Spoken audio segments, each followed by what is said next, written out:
The autumn leaves crunched beneath Leo's boots as he hurried home, his breath visible in the crisp evening air. He adjusted the strap of his laptop bag, mentally replaying the day's meetings. Maybe tonight's the night, he thought, a small smile forming. He and Chloe had been married for 5 years, and while their relationship wasn't perfect, he'd always believed in their unspoken pact. Honesty, even when it stung. Chloe had been distant lately. Not cold, just preoccupied. She'd taken up late-night yoga sessions twice a week, claiming it helped her unwind. Leo didn't question it, until last Tuesday, when he'd found a receipt in her coat pocket for a boutique hotel downtown. The date matched one of her yoga nights. His stomach had churned, but he'd shoved the receipt back, refusing to spiral. Trust her, he'd told himself. You're imagining things. But tonight, he couldn't shake the itch. Chloe had texted earlier, staying late at work. Don't wait up. Her office was a 10-minute drive from their apartment. Leo's knuckles whitened around his keys. Just check. For your own sanity. He parked across the street from her office building, engine idling. The lobby lights were dim, but a single window on the 3rd floor glowed. Chloe's floor. His phone buzzed. A photo from her. Still buried in spreadsheets. Miss you. The timestamp showed it was taken minutes ago. Leo zoomed in. Behind her desk, the blinds were half open, and a shadow flickered across them. A tall, broad-shouldered silhouette. Breathe. Maybe it was a colleague, but Chloe's team was all women.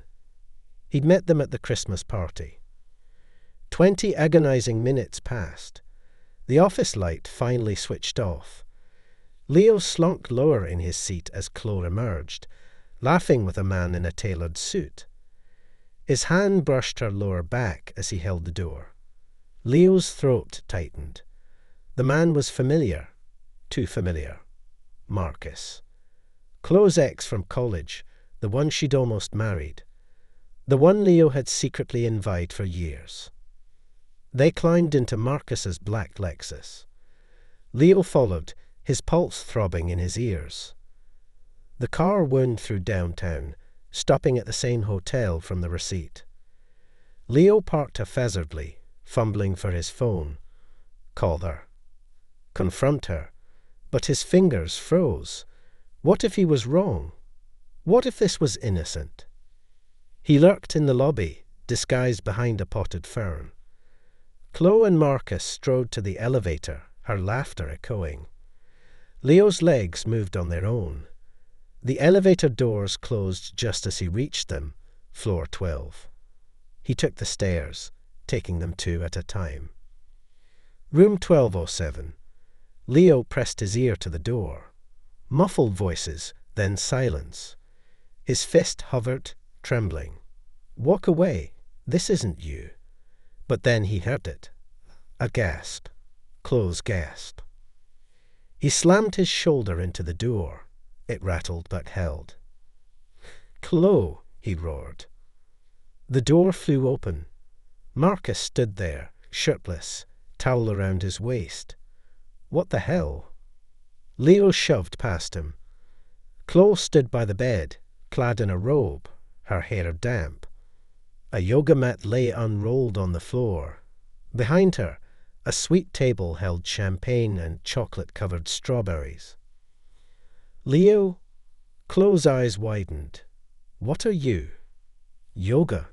He spat, gesturing at Marcus. This is your yoga instructor. Marcus snorted. Jude, relax. I'm gay. Leo blinked. What? Chloe buried her face in her hands. Marcus runs the wellness retreat I've been organizing for work.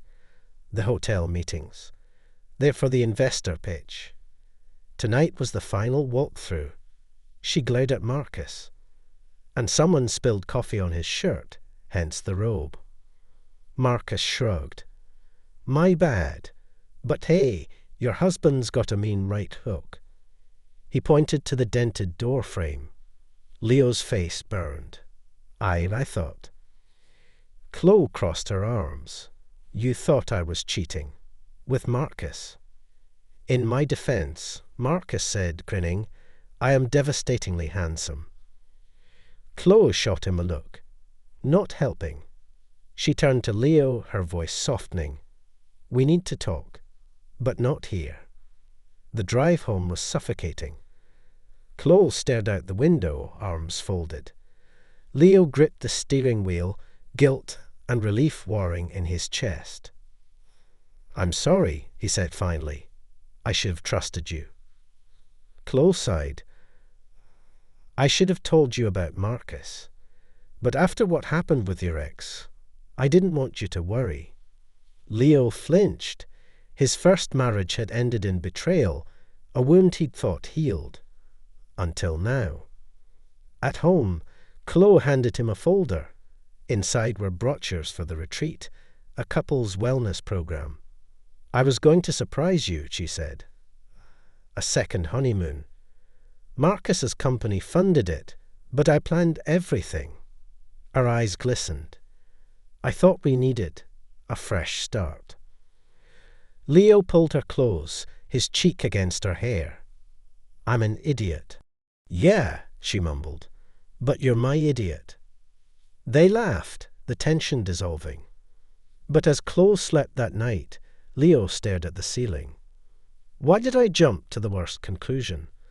The ghost of his past had nearly cost him his present. Weeks passed, and Leo clung to the fragile piece they'd rebuilt. The retreat planning became their shared project, a lifeline. Chloe's laughter returned, warm and frequent, and Marcus's name faded into the background. A punchline, rather than a threat.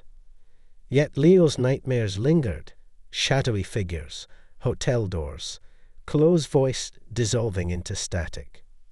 One evening, while Chloe worked late, Leo scrolled mindlessly through her Instagram. A tagged photo stopped him cold. Chloe, mid-laugh, sat at a dimly lit bar beside a man with piercing green eyes. The caption read, "Team building with the best. #networking magic." The timestamp, 2 nights ago, when Chloe had claimed she was at a marketing seminar. Leo's thumb hovered over the man's face. Liam Walsh. A quick LinkedIn search revealed he was a freelance consultant hired for Chloe's retreat. Dozens of mutual likes on her posts. Innocent, perhaps. But the pit in Leo's stomach deepened.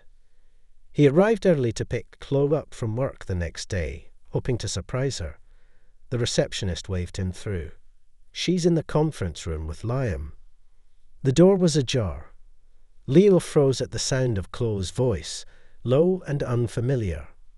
Risky, but I can't stop thinking about it. A man's chuckle. Then don't.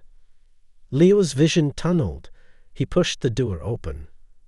Chloe and Liam stood close, her fingers brushing his wrist as they leaned over a blueprint.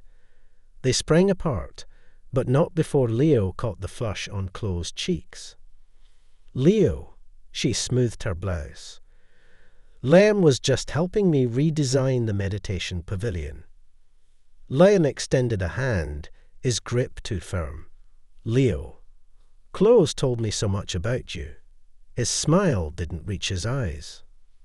That night, Chloe bathed early, humming a tune Leo didn't recognize. He pretended to sleep when she slipped into bed, her skin smelling faintly of bergamot, a scent he'd never bought her. The retreat launch loomed. Chloe's texts grew cryptic. "Running late, don't wait." Client dinner, boring stuff. Each absence gnawed at Leo, but he bit back accusations, terrified of repeating his mistake. Then, on a rain-soaked Thursday, his phone buzzed with an anonymous message. A photo of Chloe and Liam under an umbrella, her hand on his chest.